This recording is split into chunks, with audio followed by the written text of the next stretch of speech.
अब हम समझने जा रहे हैं कॉन्सेप्ट ऑफ वर्चुअलाइजेशन।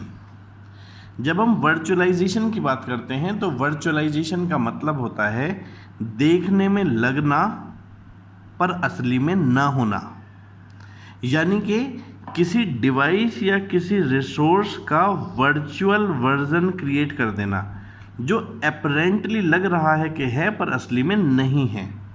इसी कॉन्सेप्ट को हम वर्चुअलाइजेशन का कॉन्सेप्ट कहते हैं, जिसके उदाहरण हैं server, storage device, even operating system, जहां हम रिसोर्सेज को एक से ज़्यादा एग्जीक्यूशन एनवायरनमेंट में डिवाइड कर देते हैं। इन लाइनों का मतलब अभी थोड़ी देर में समझ में आएगा।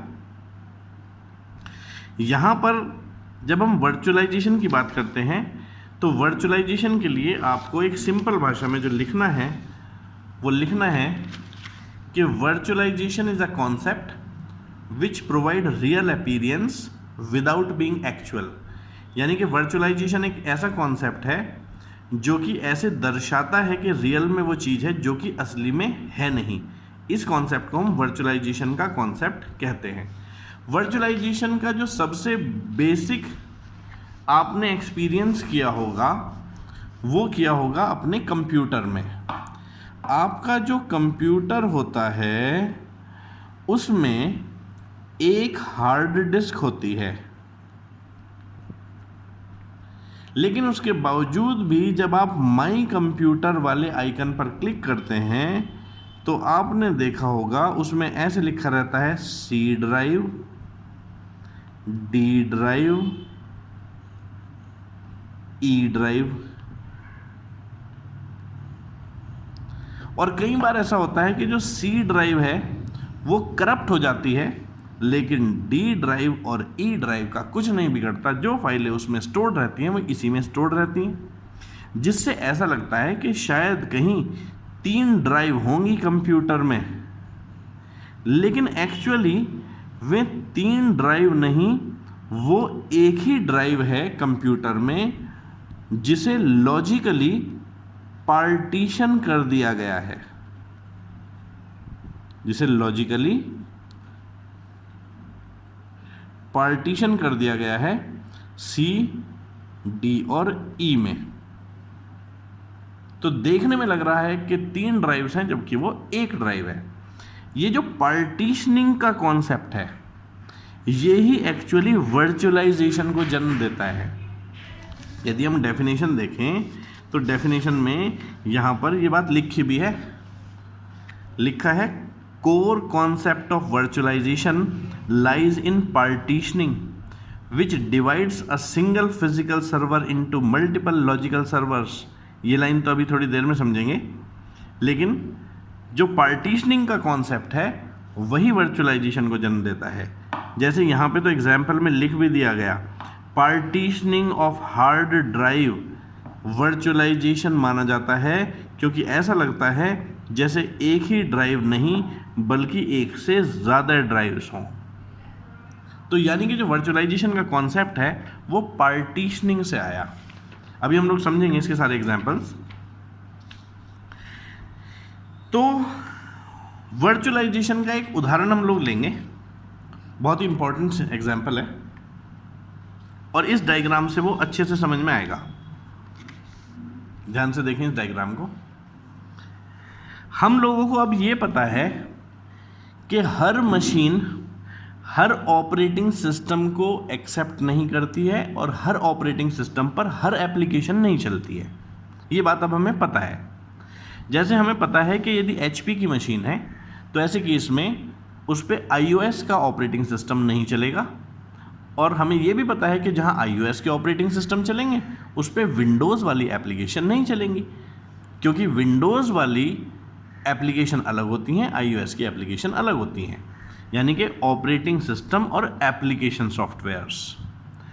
अब मान लो एक कंप्यूटर इंजीनियर है और उसे कुछ ऐसी एप्लीकेशंस चलानी है जो iOS बेस्ड हैं, कुछ ऐसी एप्लीकेशंस चलानी है जो विंडोज़ बेस्ड हैं, कुछ ऐसी एप्लीकेशंस चलानी है जो लिनक्स बेस्ड है। तो अब ऐसे केस में उसे 3 मशीन 3 ऑपरेटिंग सिस्टम लाने पड़ेंगे अलग अलग तरह की एप्लीकेशन चलाने के लिए, और एक बारी में वो एक का ही तो मशीन का इस्तेमाल कर पाएगा। इसका मतलब उसके रिसोर्सेज वेस्ट होंगे और उसे बहुत महंगा पड़ेगा। अब लेकिन जो वर्चुअलाइजेशन का कॉन्सेप्ट है, वर्चुअलाइजेशन का कॉन्सेप्ट अलाउ करता है कि एक ही मशीन पर अब हम एक से ज़्यादा ऑपरेटिंग सिस्टम्स चला सकते हैं, और यदि एक मशीन पे एक से ज़्यादा ऑपरेटिंग सिस्टम चला पाओगे तो फिर ऐसे केस में उनकी एप्लीकेशंस भी चला पाओगे। तो ये जो कॉन्सेप्ट है ये संभव हुआ कुछ सॉफ्टवेयर्स की वजह से, जैसे VMware, जिसे हम हाइपरवाइजर भी कहते हैं। जब हम किसी मशीन पर VMware डाउनलोड कर देते हैं तो VMware की सहायता से अब हम उसी एक मशीन पर डिफरेंट तरह के ऑपरेटिंग सिस्टम्स जो हैं वो डाउनलोड कर सकते हैं, और जब डिफरेंट तरह के ऑपरेटिंग सिस्टम डाउनलोड हो पाएंगे तो ऐसे केस में डिफरेंट तरह की एप्लीकेशंस भी रन कर पाएंगी। VMware का काम है इन ऑपरेटिंग सिस्टम्स को ऐसे महसूस कराना जैसे ये उनके लिए ही मशीन बनाई गई हो। जैसे कि एप्पल वाले जो iOS सॉफ्टवेयर है उसे ऐसा लगेगा जैसे एप्पल की मशीन हो, HP वाले ऑपरेटिंग सिस्टम को ऐसे लगेगा जैसे कि ये विंडो बेस्ड मशीन हो, लिनक्स को ऐसे लगेगा जैसे लिनक्स बेस्ड मशीन हो। ये काम कौन कर रहा है महसूस कराने का? VMware या हाइपरवाइजर। इस मशीन को हम होस्ट मशीन कहते हैं, और ये जो VMware हमने डाउनलोड करा उसके बाद जब ऑपरेटिंग सिस्टम डाउनलोड करके एप्लीकेशंस चलाई तो इन्हें हम गेस्ट मशीन्स कहते हैं। अब होगा क्या, जो यूज़र है वो एक ही मशीन के ऊपर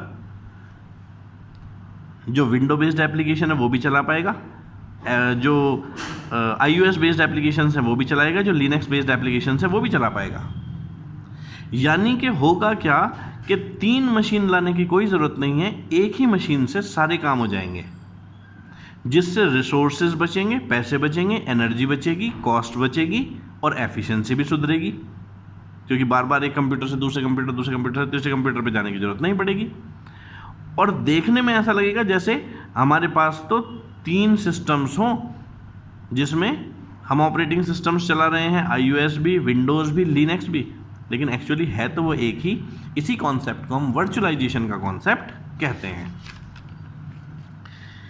तो यदि हम देखें तो वर्चुअलाइजेशन का जो कॉन्सेप्ट है वो इससे और जो हार्ड ड्राइव की पार्टीशनिंग है उससे बड़ी आसानी से समझ में आ जाता है।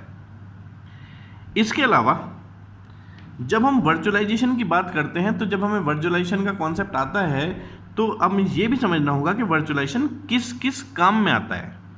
वर्चुअलाइजेशन को समझने के लिए सबसे अच्छा पॉइंट है कि हम इसकी सहायता से सर्वर कंसोलिडेशन कर सकते हैं।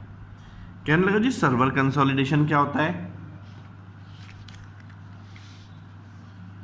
वर्चुअलाइजेशन का एप्लीकेशन एरिया यानी कि वर्चुअलाइजेशन का यूज़ कहाँ होता है? सर्वर कंसोलिडेशन में वर्चुअलाइजेशन का यूज़ होता है।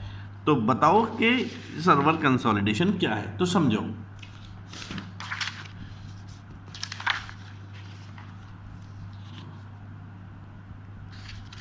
बल्कि डायग्राम तो इसका शायद बना हुआ हो, हाँ ये बना हुआ डायग्राम है। सर्वर कंसोलिडेशन, तो सबसे पहले हमें यह समझना होगा कि सर्वर किसे कहते हैं। तो हमें यह समझना होगा कि सर्वर किसे कहते हैं। तो हमें पता है सर्वर वो सीपीयू है एक तरह से जो कोई स्पेसिफिक फंक्शन परफॉर्म करता है। बड़ी ऑर्गेनाइजेशन में बहुत सारे सर्वर्स होंगे और हर सर्वर का एक अलग फंक्शन होगा, और हो सकता है इतनी बड़ी ऑर्गेनाइजेशन हो कि एक ही फंक्शन को परफॉर्म करने के लिए 2-2 तरह के सर्वर लगाने पड़े। जैसे कि मान लो फेसबुक बहुत बड़ी ऑर्गेनाइजेशन है और फेसबुक पे लाखों करोड़ों अरबों लोग जुड़े हुए हैं, और फेसबुक में बहुत सारे काम करने होते हैं। हम वहाँ अपने पिक्चर्स अपलोड भी करते हैं, वहाँ पे वीडियो अपलोड भी करते हैं, वहाँ पर हम पिक्चर्स डाउनलोड, वीडियो डाउनलोड भी करते हैं, मैसेजेस भी भेजते हैं। फेसबुक समय समय पर हमारे फ़ोटोज़ को उठाकर उनका कोलाज बनाकर भी भेज देता है, हमें हैप्पी बर्थडे भी याद दिला देता है लोगों का। तो ये जो मशीन काम कर रही होंगी, अलग अलग सर्वर डेडिकेटेड होंगे इनके लिए। जैसे पता चला एक सर्वर तो केवल इसीलिए है जो डाउनलोडिंग का काम कराता है, एक केवल अपलोडिंग का काम कराता है, एक केवल फ़ोटो या कोलाज बनवाता है, एक केवल एडवर्टाइजमेंट जो फेसबुक पे होते हैं उन्हें संभालता है, एक केवल हैप्पी बर्थडे के मैसेजेस ट्रांसफर करवाता है। लेकिन खास बात है, हर सर्वर पर हर समय लोड एक सा नहीं रहता। कुछ सर्वर पर लोड कम रहता है तो कुछ पर ज़्यादा रहता है। अब ऐसे केस में लेकिन सर्वर तो पूरा का पूरा ही हमें रखना पड़ेगा। तो होता क्या है कि इससे बेहतर है कि हर चीज़ के लिए अलग अलग सर्वर बना रखे हैं। हम एक बड़ा सर्वर बना लें जिसको हम 2 हिस्सों में बांट दें, तो एक ही मशीन बना दी जाएगी जिसमें 2 हिस्से कर दिए जाएंगे। एक हिस्सा हमेशा डाउनलोडिंग का और एक अपलोडिंग का काम करवाता रहेगा। यहाँ पर भी तो पार्टीशनिंग ही होगी, बाकी चीज़ें सब कॉमन इस्तेमाल हो जाएंगी जो भी इंस्ट्रूमेंट सर्वर के अंदर होते हैं। इसी तरह से जैसे photo collage, advertisement, happy birthday याद दिलवाना, ये कम प्रोसेसिंग वाले काम, इन तीनों को एक जगह जोड़ दिया। तो जहां पहले 5 सर्वर रखने पड़ रहे थे, अब वहां 2 ही सर्वर से काम हो जाएगा। इसी प्रोसेस को हम सर्वर कंसोलिडेशन कहते हैं। अब काम तो अभी भी अलग अलग ही हो रहे हैं, लेकिन सर्वर 2 हैं, तो 2 सर्वर में 5 सर्वर का काम हो रहा है। ऐसा लग रहा है जैसे 5 सर्वर हो, लेकिन हैं कितने? 2। और इसे ही तो हम वर्चुअलाइजेशन कहते हैं कि जो देखने में लगे है पर एक्चुअली हो ना। जो मशीन है जिसमें हमने कंसोलिडेशन करा उसे होस्ट मशीन कहते हैं, और जब यहाँ सर्वर कंसोलिडेट होंगे तो इन्हें हम गेस्ट मशीन कहेंगे। तो ये बेसिकली सर्वर कंसोलिडेशन है, और हमने यहाँ पर वर्चुअलाइजेशन का इस्तेमाल कर सर्वर कंसोलिडेशन का काम किया। तो इसी को यदि अब हम पढ़ें तो देखो क्या लिखा है। लिखा है वर्चुअल मशीन्स का इस्तेमाल करते हैं कंसोलिडेट करने के लिए बहुत से फिजिकल सर्वर्स को कम सर्वर्स में। ये जो मशीन्स हैं ये होस्ट वर्चुअल मशीन्स कहलाती हैं। हर फिजिकल सर्वर एक वर्चुअल मशीन गेस्ट के रूप में होस्ट के ऊपर रिसाइड करता है। इसे ही हम फिजिकल टू वर्चुअल या P2V ट्रांसफॉर्मेशन कहते हैं। दूसरा जो एरिया है वर्चुअलाइजेशन का या एप्लीकेशन है जहां वर्चुअलाइजेशन इस्तेमाल होता है वो है डिजास्टर रिकवरी। पहले क्या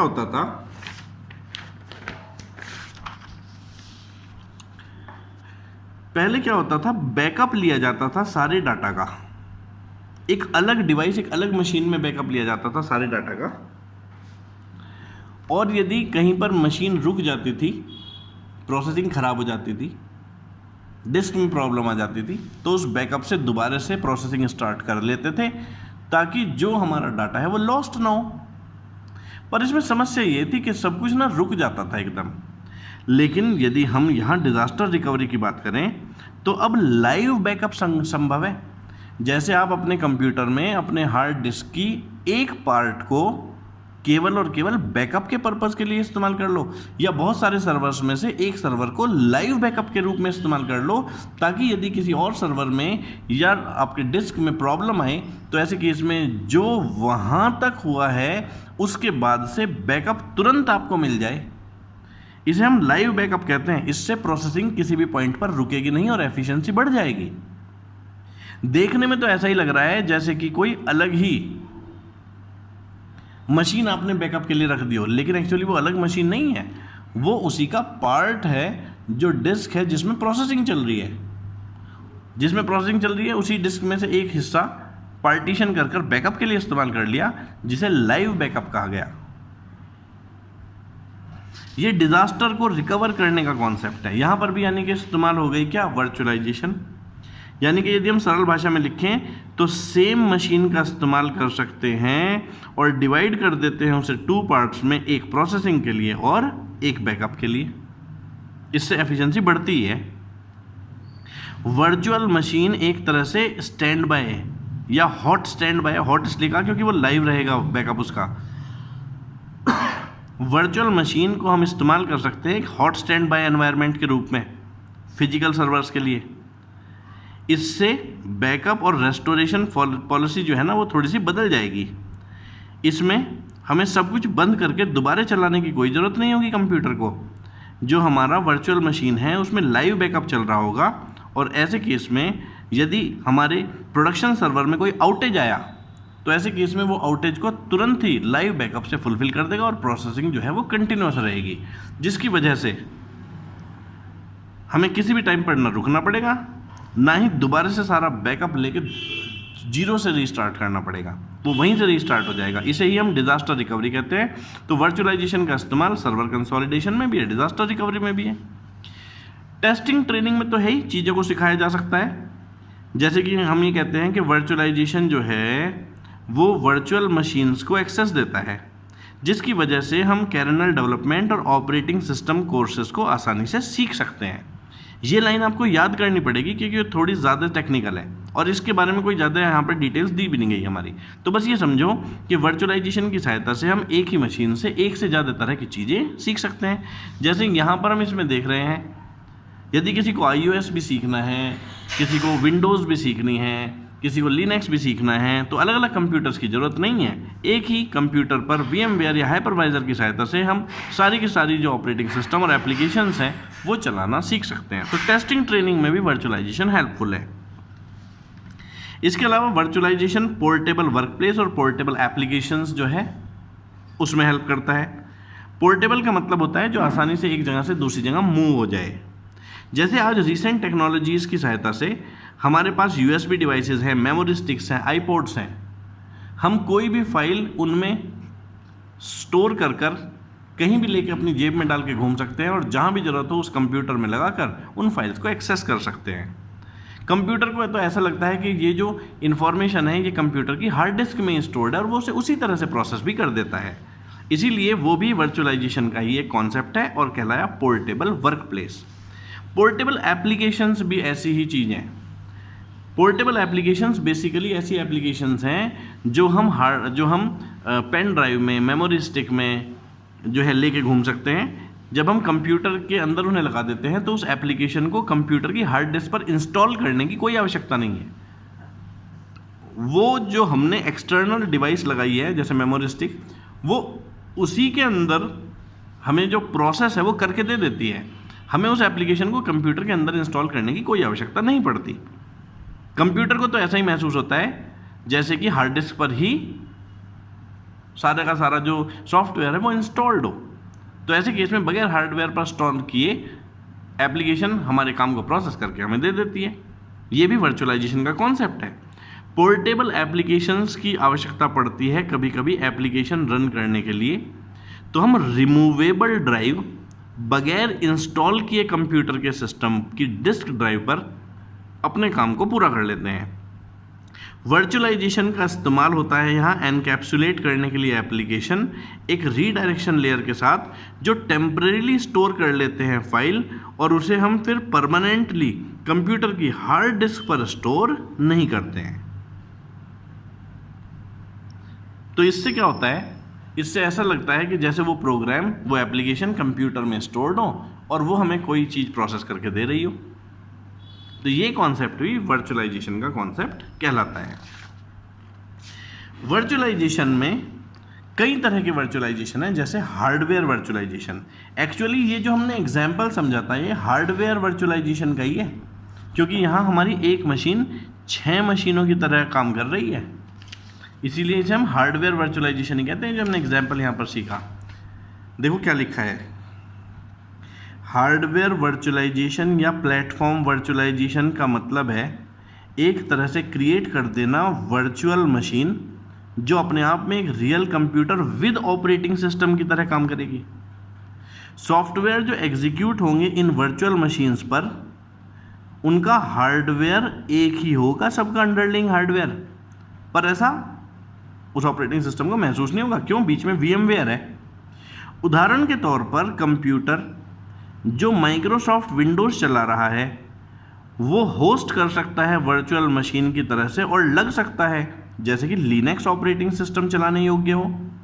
हार्डवेयर वर्चुअलाइजेशन में होस्ट मशीन एक्चुअल मशीन जिस पर वर्चुअलाइजेशन हुआ है उस पर चल जाती है और ये गेस्ट मशीन की तरह काम करती है जो वर्चुअल मशीन है। जो वर्ड होस्ट और गेस्ट हैं उन्हें इसलिए इस्तेमाल किया गया ताकि डिस्टिंग्विश कर सकें सॉफ्टवेयर जो चल रहा है फिजिकल मशीन पर उस सॉफ्टवेयर से जो चल रहा है वर्चुअल मशीन पर। जो सॉफ्टवेयर या फर्मवेयर है जो कि वर्चुअल मशीन क्रिएट कर देता है होस्ट के हार्डवेयर पर, उसे हम हाइपरवाइजर या वर्चुअल मशीन मैनेजर कहते हैं। जैसे कि जिसका एग्जांपल हमने VMware लिया है।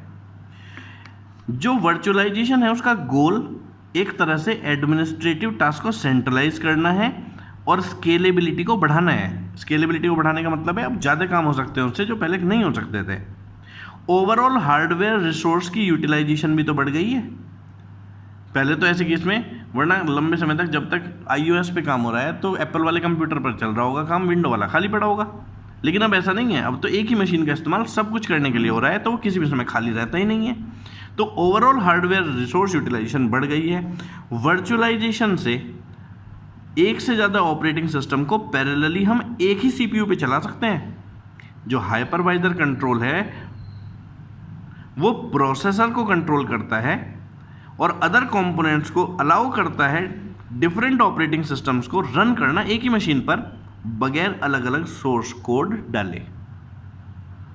ये पूरा कॉन्सेप्ट वर्चुअलाइजेशन का है जिसमें हमने हार्डवेयर वर्चुअलाइजेशन अभी पढ़ा। इसके बाद हम नेटवर्क वर्चुअलाइजेशन और स्टोरेज वर्चुअलाइजेशन भी पढ़ेंगे। वो पढ़ेंगे अब हम कल की क्लास में। Thank you.